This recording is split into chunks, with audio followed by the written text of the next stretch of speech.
Welcome to the second hour of This Morning. Here are today's headlines.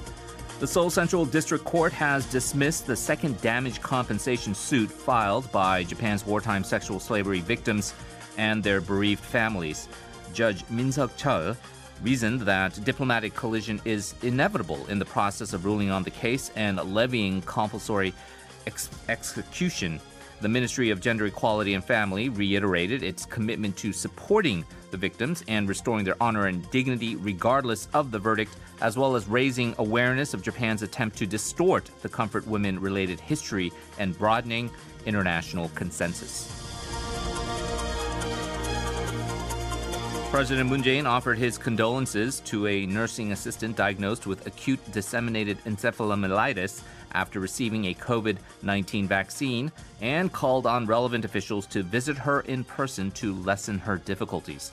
He urged authorities to provide timely support and make utmost efforts to treat her and identify the cause.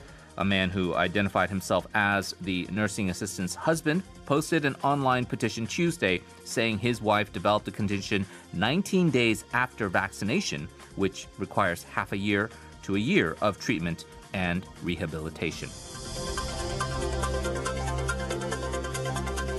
According to the IMF World Economic Outlook, South Korea's economy ranked the 10th largest in the world last year, moving up 2 notches past Brazil and Russia. According to CNBC analysis, South Korea is set to remain there at least until the year 2026, in line with the IMF's data projection. South Korea's early success in containing the virus, along with its strong semiconductor exports, helped its economy to contract by a modest 1% in 2020. The IMF predicts that the South Korean economy should grow 3.6% this year. Finally, voices calling for the adoption of a wealth tax are growing across the world as the coronavirus pandemic is exacerbating global inequality. The IMF and the OECD have called for wealth taxation to help cover the pandemic costs, and the German federal parliament is holding a public hearing to discuss the re-implementation of wealth taxes. The country's Social Democratic Party is proposing to impose a wealth tax of 1% for people with net assets of over 2 million euros and 2% for those with more than 1 billion euros.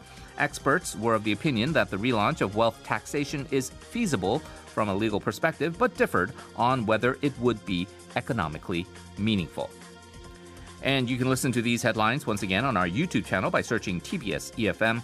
Once there, you will also get a script of the headlines and subtitles as well. Coming up next, our weekly discussion segment, News Seminar.